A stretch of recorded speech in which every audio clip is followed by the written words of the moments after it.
The following edition of Connecticut Valley Views is made possible by Windsor Federal Savings, with offices in Windsor, Granby, and Bloomfield. Neighbors helping neighbors since 1936.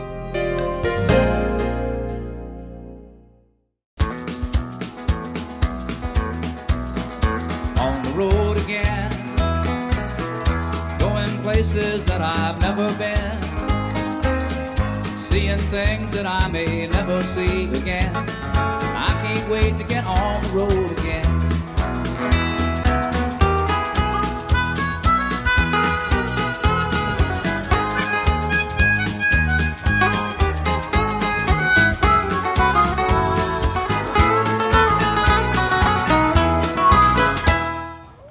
Hello, I'm Susan Regan, your host for Connecticut Valley Views, and today we are here, as you can see, at Talcott Mountain Science Center, and I am here with its director, Jonathan Craig. What a pleasure to be here. What a gorgeous day to be here, actually. Thank you, Susan. Feels like a holiday. It really is nice to be outside and to enjoy this beautiful site. This is in Avon. We are in Avon, Connecticut. Currently, yes, we are. And I don't know how many people actually know about it. They've heard of it, but how long has the Science Center been here? And I know it's got quite a history, what it used to be. We'll be approaching 45 years of being in service here. Our programs are worked with students all over the state. We've worked with programs that go across the country. The International Globe program we've been teaching. So we work with teachers, students, basically of all ages. And so when it was set up and established as a science center, was that with relativity to teaching students, or was it individuals or scientists that were here prior to that? Or was it always an educational place? Well, it was really originally a military base. This was a Nike missile tracking site. It was owned by the federal government, and it was given over to the town of Avon under a nonprofit charter, and the whole organization was based upon teaching children the elements of science and our scientific world and how we observe things and record data. So if the Science Center's here and it was donated to the town of Avon, then how is it? Is it subsidized? Do you have grants? How is it funded other than obviously right now students? We're a private nonprofit organization, so we are incorporated, and we seek grant funding from all different sources, whether it be state or federal sources or private sources. And then the students that come here for the Talcott Mountain Academy get to use the facility as their home base of operation for their entire education, K through 8. If a parent is interested in having their child attend, are there classes that are still open? Are you full at the moment? If there's interest in someone trying to participate, is that still an option for this year? It certainly is an option. We have a K through 8 program as the Academy, which is a full curriculum program including the arts and the full curriculum that you would get in a private school. But we emphasize science as being an integral part of learning mathematics, technology, all parts of what we need to function in a modern society. I brought a rock with me, and today we're going to be learning about wind. Who can tell me why I brought a rock with me? Yes? Is it a magnetic rock? Is it a magnetic rock? No, it is not a magnetic rock. You brought it by accident. I brought it by accident. No, I did not bring it by accident. I don't do things by accident. Arash, what do you think? I think that the wind eroded it away and made it that round and made it that smooth shape. That's a perfect answer, Arash. This rock is called a benefactor, and it's made out of the same material this mountain is made out of. But the reason the wind was able to erode this rock is because it was dropped by the glaciers. And the glaciers wiped the land free of trees and vegetation and left nothing but sand behind and this rock. And so the sand would blow and it would erode the rock, as Haresh told us. But why are there 3 sides to this rock? There are 3 faces. Yes? Over time the wind would maybe blow in one direction, then another day and another? That's right. Have you heard of the prevailing wind? No. Well, the prevailing wind is the wind that happens most often. And up here on top of the mountain, the prevailing wind generally comes from the west or northwest. Out of the northwest also is helped by the fact that we have a ridge here. The air coming across the valley has to do what when it gets to the ridge? What's it going to do when it gets to the ridge? It's got to go up. Can't go down, but it's got to go up. So it turns out that the air that's up on top and the air that's at the bottom come up and meet each other. And that actually helps to accelerate the wind. It's kind of like if you put your finger over the end of a hose. What does it do? Yes? Puts high pressure water on you. It puts high pressure water on the person you're squirting, right? Okay? So that is the way this affects the wind coming over Talcott Mountain. So we're going to go inside and we're going to learn about how windmills work, how wind turbines work actually, and produce electricity. And you're going to work in your groups to determine that. Let me ask you a question, Jonathan. This is very interesting to have all of these children here together. How long have you actually been doing the study with Mr. Zahren? With Mr. Zahren, he put his windmill up only 2 years ago. So it's Been basically an an ongoing thing from that point on. And you're studying solar, wind, what else is being measured or monitored? Or We're looking at energy efficiency in buildings. We're looking at how we use energy and how we can conserve energy as well as how it's produced.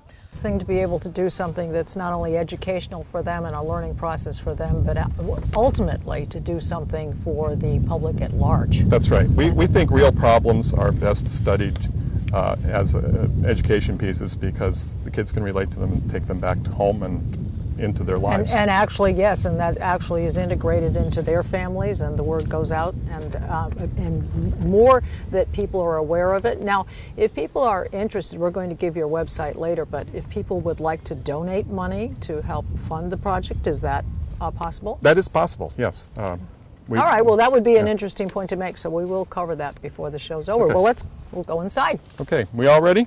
Yep. Okay. Yep. We're going to be setting up windmills, and we talked about having a tower outside because you got to have the wind at the right level with the turbine. So this is our tower.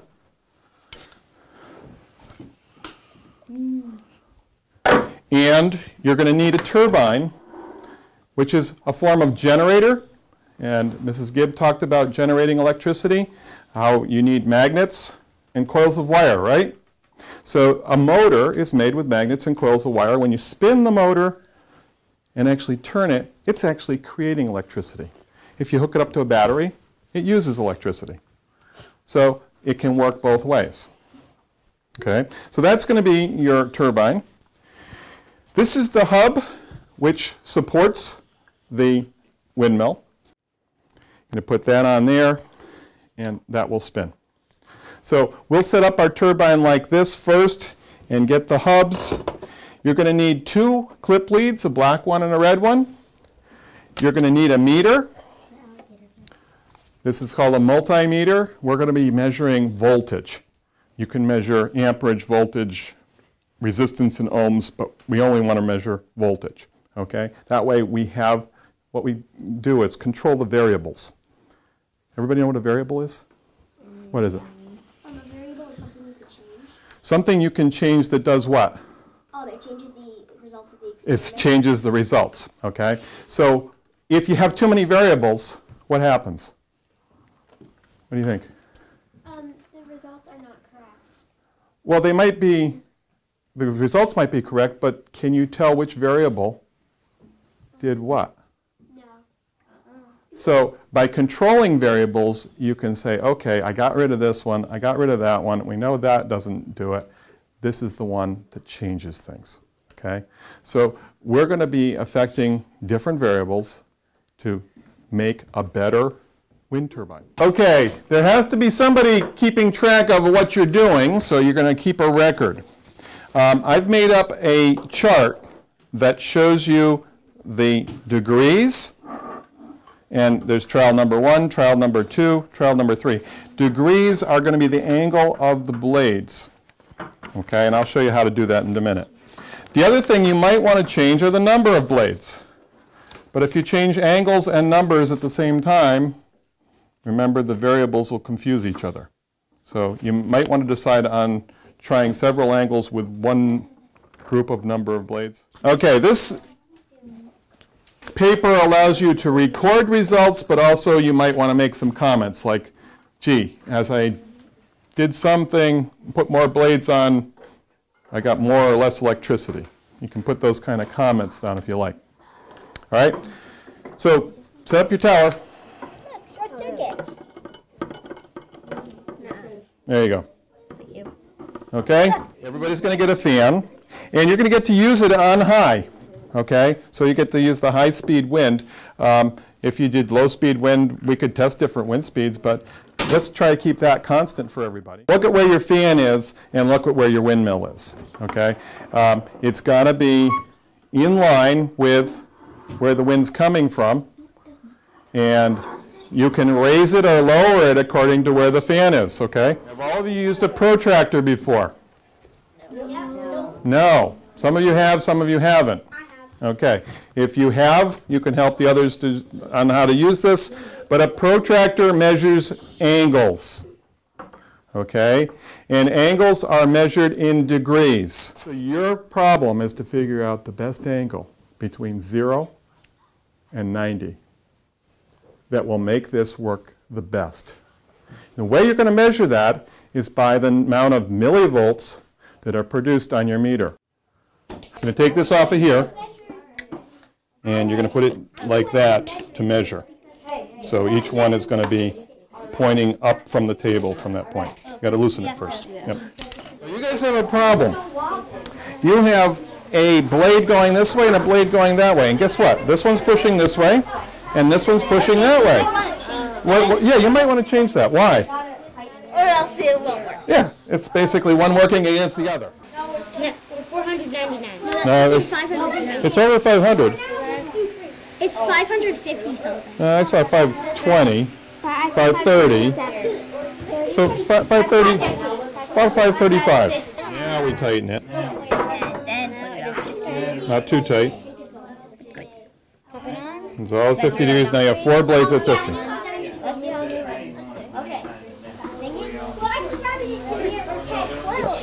All right, is it? Oh my goodness, it's going over voltage. Yeah. Yes! I think it's 214. It's 1,214. 1,214. Okay. 1,200. I just keep counting on and off. 1,214. 1,200, I guess. That's a lot of voltage. Okay, wait a minute. I want to compare some results. If I were in the industry and I were designing windmills, I'd say, gee, my product here has 4 blades and it's the greatest windmill since sliced bread, right? Greatest windmill since sliced bread? Well, Greatest thing since what? Since iPads. The greatest thing since iPads. How about that? And I'm going to produce more energy than anybody else, and I'm going to sell more windmills. Well, let me tell you what their results are. They have a windmill that produces 1,214 millivolts. We beat that. Oh, gee, this company over here We have beat that. And how many blades do you have, guys? We have one, two. You have a two-bladed windmill. 120. They have a 1,220. That's only 6 millivolts difference. But it works better with 2 blades. Which one's going to cost less? The one with 2 blades or the one with 4 blades? Well, actually, the one with 2 blades is. This one's going to cost less. You girls over here, how did you do? Worse than them. Oh. 634. Okay. And you found that more blades did more, or more angles, or what? For this, you found that more blades. Okay, so 3 blades were better than 2. So there's some interesting things going on here. They only had 2. You guys had 3. You had 3, and you. So the thing is, we've got 3 different variables going here. We have 2, 3, and 4 over here, and those different variables produce different results. But right now we're finding that 4 blades and 2 blades work about the same. Right? Ours works better. But they did experiments that said that 4 works better than 2, and you did an experiment that says 3 works better than 2. So let's see if you can put together the best windmill for this marketplace so that you can sell the most windmills. Well, Jonathan, this has just been an amazing lesson. Just in a few minutes, I think we've learned an enormous amount. It's a wonderful hands-on experience. And speaking of windmills, we're going to take a hike over to see Mr. Zahren's windmill. Yeah. But a couple of things before we wrap up. One of the things I'd like to say, I noticed you have an expression that you use for the school. It says, your child can make a difference in the future of the world, which is what I think is being done here. That's correct. And we, the school, can make a difference, a world of difference in the future of your child. I think that's a wonderful thing. And so for parents out there, you might like to take a look at it, and I'd like to give the website for the school. It's www.tmsc.org. And I want to thank you, and thank you, children, today for participating. We appreciate you inviting Connecticut Valley Views to come here today. Good luck to all of you. Well, we're now over at the home in Avon of Bernie Zahren. He's the owner of this home. And I want to introduce him. He has quite a few titles, actually. He's CEO of Zahren Financial Investors, chairman of the Avon Clean Energy Commission, and you were the founder of the renewable energy firm, Zahren Alternative Power. Yes. Which you did sell to Synergy Company, is that correct? Yeah, I sold it about a decade ago. That was a landfill gas to energy company that we developed over a decade or more. And I think the subject we want to talk about, we were at the Talcott Mountain Science Academy, and children were doing their projects there, but it was really you who instigated that opportunity for the children because you won an award, a $10,000 award. Yes. That was in 2010, 2011, I believe. It was the 2011 Net Zero Energy Contest sponsored by the Energy Efficiency Funds. And how did you win it? What was the basis of that? Well, they gave several awards, and I won the one that was the Net Zero Energy Award, which is calculated by, how much energy your home is expected to use versus how much I was producing or eliminating. And I have 3 basic renewable energy substitutes here. One is the geothermal heating and cooling system, where we're taking the heat or the cold out of the ground in place of using oil or gas or propane or something to heat and cool the house. Second is the solar hot water panels, which are behind you here, Susan, that circulate hot fluid down to my hot water tank, which then can store it for several days of hot water use. On a day like today with relatively good sun, I'm storing up a good bit of hot water. Is a good point. But by far my biggest component for this net zero energy calculation is the 15 kilowatt wind turbine, which was running great 2 nights ago, but today it's calm. It's quiet. So it is very intermittent, but we have in Connecticut, as many states do, a net metering law where when I'm producing power I can put it into the grid. When I need power I take it back out. And at the end of the month, balance. Yes, at the end of the month and the end of the year, CL&P nets the 2 together and says, okay, you ended up with 0 bill. And so the rating system that is used determined that my house, while it's bigger than the average house, between the insulation and energy saving things that we did in the house and these 3 sources that replace a conventional source of energy, I ended up with, on this test that they do, an actual negative score of -8, which means I'm supposed to be producing more than I use over the course of a year. And that's the grant that I received, and I've been a supporter and a donator to Talcott Mountain Science Academy and the Science Center, which is my next door neighbor. Can't quite see, I don't know whether maybe you can see their just a peek over there. Piece of their equipment over there. But and so that grant is an additional supplement to the education and study of renewable energy that we're doing.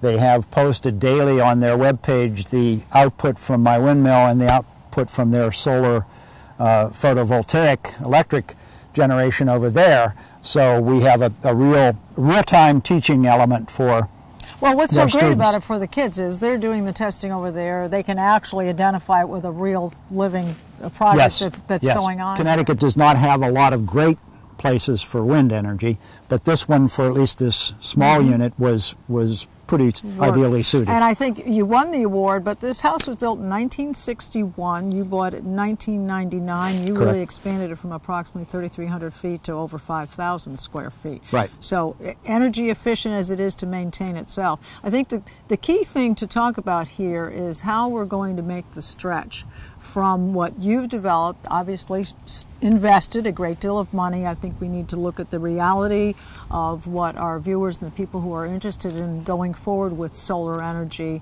and perhaps with windmills. I think solar energy seems to have the best opportunity, and particularly for the state. Clearly in Connecticut, solar has a great advantage over wind. Yes. How do we see that? How far off do you see that as becoming economically the right thing to do? I think it's for here. the greater public. I think it's here. The cost of solar panels has plummeted by a factor of 3 or 4 times. There you still have costs that you can't avoid, such as the installation and the wiring and the various things, but the main component that actually produces the power has dropped dramatically. And we passed a new law in Connecticut which has some new incentives, a thing called the ZREC, which is the Zero Renewable Energy Credit, which can be traded back and forth because the utilities have to meet a certain percentage of their power from renewables, so they can buy these certificates. That's an additional enhancement to the economics. And as a result, there is a flood of private enterprise coming into the state willing to invest in solar installations on somebody else's roof, where they provide all the capital, they keep some of the economic benefits, and they share the rest with the building owner. So that is a model that is becoming acceptable. It's a way to get private capital and private enterprise to the table, as opposed to simply grants or subsidies or tax rebates or what have you. I think the synergy between the school, getting back to the practical again, is the fact that I asked you the question about how do we store it so that you can capture it and store it and hold it for another day so that you can spread it out when you do need it, and then capture it when it's there but you don't need it. And you said to me, what was important is we need to be able to give the opportunity to the young people, because they will be the next round of scientists and mathematicians and inventors, and that is the greatest investment we need to do, because we need to be able to give the opportunity to the children at a young age, the K through 8 that they're doing it, and be able to have them be the ones who are going to come up with the solutions to make it good for the larger public. And we hear this story all the time about how we need science and math education. We need more good teachers in that space. They're not there. So we have to start with the schools, the teachers, and the kids who are gifted enough to excel in this and compete in the world. Well, one thing, talking about the $10,000 that Bernie was able to donate to start this entire program, Jonathan, the projects that you're doing at the school, a great deal of it's being focused on the solar energy, and you said that that really is the important financial aspect. Well, of this. it is. I mean, you know, we are a nonprofit, and we work with students all over the state, but we want to get the word out to more people. And one of the ways to do that is through our website.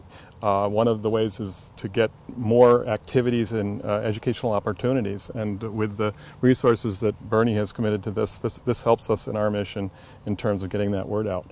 We've been working with energy for years at the Science Center. We had some of the first thermal systems in solar.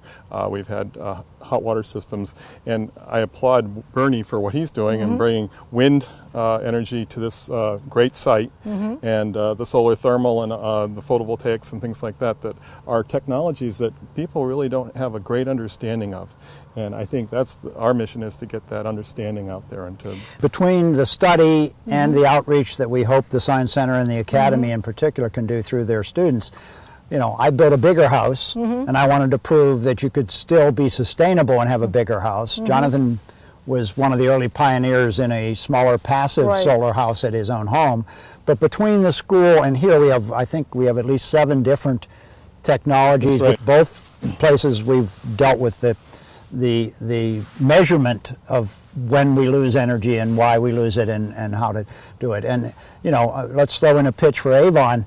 The Avon schools did a program last winter where they didn't spend a dime on hardware. They didn't change a single light bulb. They just changed the behavioral attitudes of teachers and students and maintenance people to turn down the thermostat at night, turn off the lights and the computers before you went home. Well, a significant and amount of they are money. saving hundreds of thousands of dollars. It's amazing. They decided when you run summer school, why have every single school open with a few students in it? They consolidated it all in one school and they saved a fortune. We're not thinking about those things. Those are the easy things. Before you build an expensive windmill, you should be conserving your energy to begin with. You know, that's the number one low-hanging fruit. Exactly. And that's the message we're trying to get out.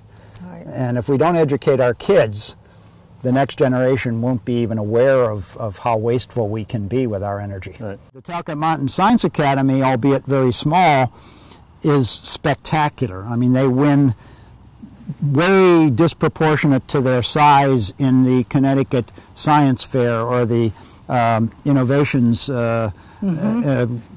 competitions, you know. So we just need more of that. And they are a resource that is unparalleled in this state, but they need to get their message out further too. Well, we need more people like yourself who have been passionate about this, certainly by your titles, your entire I think concentration has been on this renewable energy, this using the resources that we have on the planet and certainly using them to the best degree. And we very much appreciate you having us here to visit. Connecticut Valley used to be here and visit with you and talk about this. It's very exciting. Well, thank you, Susan, and compliments to you on what you're doing to get this word out. Well, thank you. Yeah, thank you. And for our viewers, you can see all of our programs on our website at www.ctvalleyviews.com. This is Susan Regan, thanking you for joining me and bringing proof to the people. On the road again, going places that I've never been, seeing things that I may never see again. I can't wait to get on the road again.